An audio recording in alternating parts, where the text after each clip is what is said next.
Bismillahirrahmanirrahim. Assalamualaikum warahmatullahi wabarakatuh. Selamat pagi para santri. Baik, dalam kesempatan kali ini kita belajar prakarya dan kewirausahaan kelas 10. Pada pertemuan kali ini kita masuk dalam bab ketiga, yaitu kerajinan lokal benda. Baik, dalam tujuan pembelajaran kali ini ada beberapa hal bahwa siswa diharapkan mampu yang pertama memahami perencanaan usaha kerajinan dengan inspirasi artefak atau objek budaya lokal, misalnya pakaian dan senjata tradisional. Kemudian yang kedua, menyusun perencanaan usaha kerajinan dengan inspirasi artefak atau objek budaya lokal meliputi ide dan peluang usaha, sumber daya, administrasi, dan pemasaran. Ketiga, memahami sistem produksi dengan inspirasi artefak atau objek budaya lokal dan material daerah sekitar berdasarkan daya dukung yang dimiliki oleh daerah setempat. Keempat, memproduksi kerajinan dengan inspirasi artefak atau objek budaya lokal dan material daerah sekitar berdasarkan daya dukung yang dimiliki oleh daerah setempat. Kemudian yang kelima, memahami perhitungan biaya produksi atau HPP produk kerajinan. Keenam, merumuskan HPP produk kerajinan. Ketujuh, memasarkan produk kerajinan. Dan yang kedelapan adalah mengevaluasi hasil kerajinan, hasil kegiatan kerajinan. Baik, pertama kita mengenal namanya definisi kerajinan. Nah, apa itu kerajinan? Kerajinan menurut KBBI yaitu barang yang dihasilkan melalui keterampilan tangan, yaitu dinamakan dengan sebuah kerajinan. Nah, ini berupa contohnya kerajinan yang dilakukan oleh masyarakat kita, membuat kerajinan berupa sendal, kemudian lain-lain. Selanjutnya ada tas, kemudian terakhir adalah wayang. Baik, selanjutnya kita akan melihat jenis apa saja kerajinan lokal benda. Dalam jenisnya, kerajinan itu dibedakan menjadi dua, yaitu yang pertama adalah berdasarkan matra atau dimensi, yaitu yang pertama ada kerajinan lokal benda dua dimensi. Nah, dua dimensi yang dimaksud adalah kerajinan yang mempunyai dimensi panjang dan lebar dan memiliki luasan. Nah, ini contohnya berupa busana adat, kemudian ada kain batik. Ini merupakan kerajinan benda dua dimensi. Nah, selanjutnya ada kerajinan benda tiga dimensi. Maksud dari tiga dimensi adalah kerajinan yang mempunyai dimensi panjang, lebar, dan tinggi.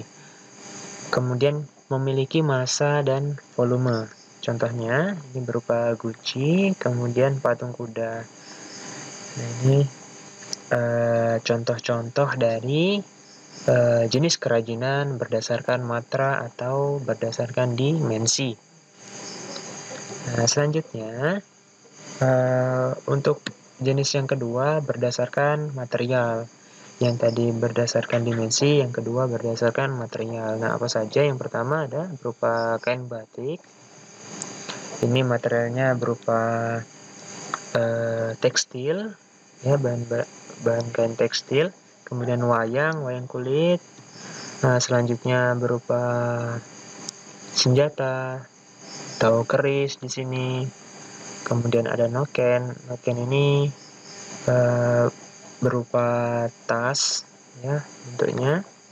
Selanjutnya ada angklung, alat musik. Nah, kemudian ornamen-ornamen, ya, biasa dijadikan hiasan-hiasan rumah untuk mempercantik ruangan atau rumah-rumah kita.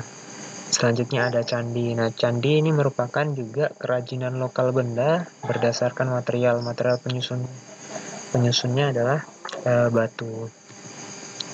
Selanjutnya kita akan mengenal perencanaan usaha di dalam sebuah kerajinan, ya. Mengapa kita harus merencanakan terlebih dahulu? Supaya nanti pada saat memproduksi kerajinan, tujuan utama adalah pemasaran untuk mencari keuntungan. Nah, yang pertama kita harus melakukan perancangan desain. Nah, untuk apa? Perancangan desain ini, dalam perancangan desain kita harus memperhatikan beberapa aspek. Aspek yang pertama adalah estetika atau keindahan. Merupakan unsur yang penting, bahwa penampakan yang pertama dilihat oleh para konsumen adalah keindahan atau estetika dari suatu produk.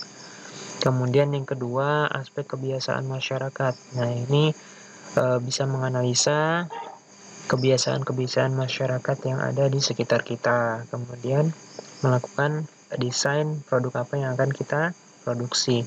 Kemudian selanjutnya adalah penggunaan produk.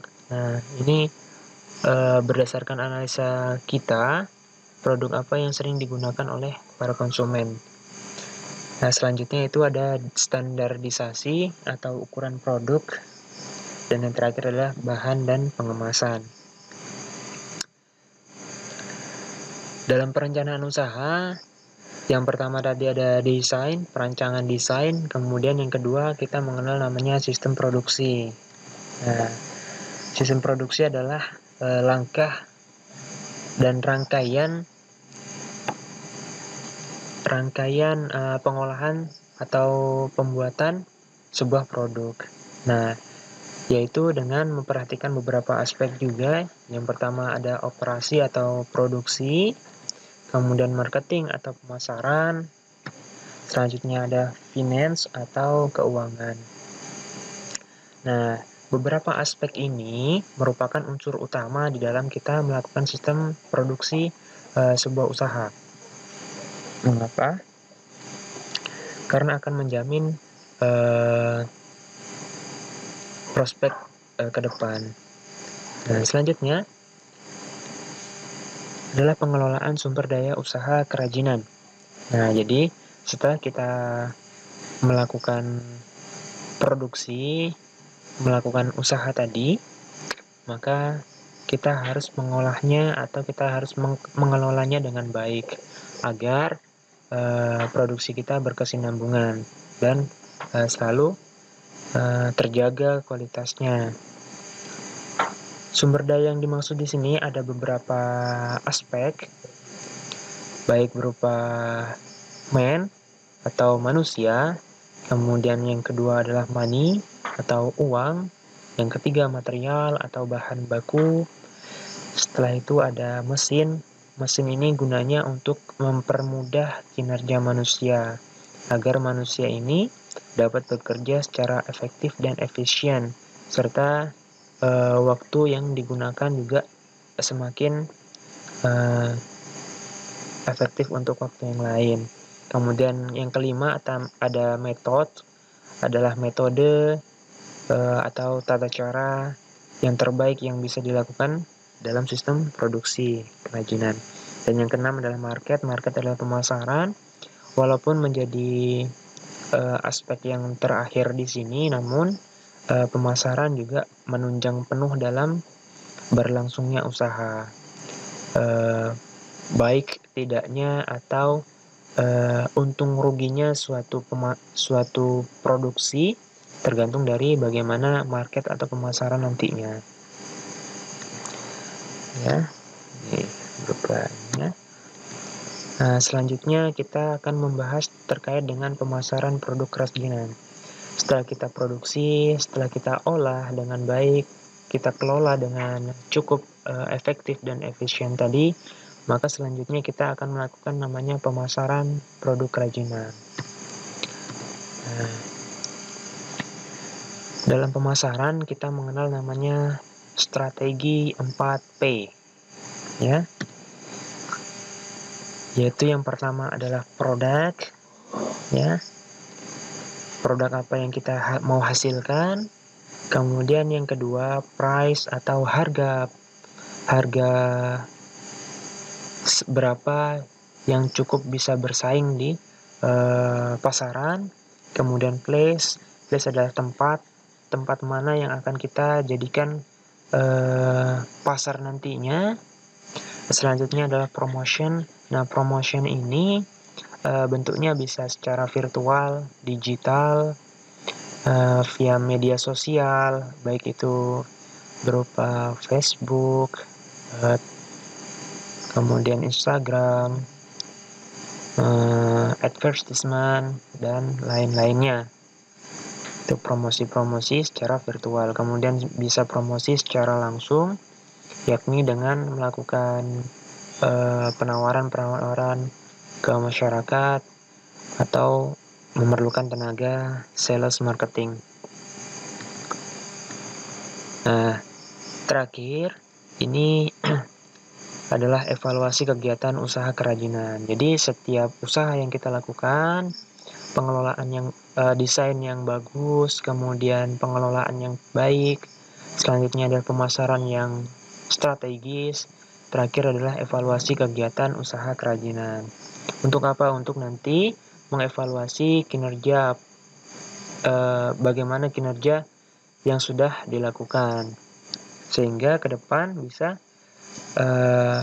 melakukan taktik-taktik dan strategi yang lebih baik. Nah, pertama, lakukan monitoring usaha dengan cara yang pertama, selalu mencari cara agar usaha dapat mengalami kemajuan atau peningkatan dan mencari beberapa kelemahan yang dihadapi. Kedua, membuat rencana bisnis dengan sebaik-baiknya. Ketiga, selalu melakukan evaluasi terhadap usaha yang telah dilaksanakan. Keempat, mengembangkan bentuk evaluasi. Jadi setelah evaluasi dikembangkan kembali. Setelah itu diidentifikasi pengukuran kerja terhadap pencapaian target. Ini sangat diperlukan agar target-target ke depan bisa lebih maksimal. Nah, ini bentuk kurva-kurvanya. Baik, terima kasih. Semoga bermanfaat. Assalamualaikum warahmatullahi wabarakatuh.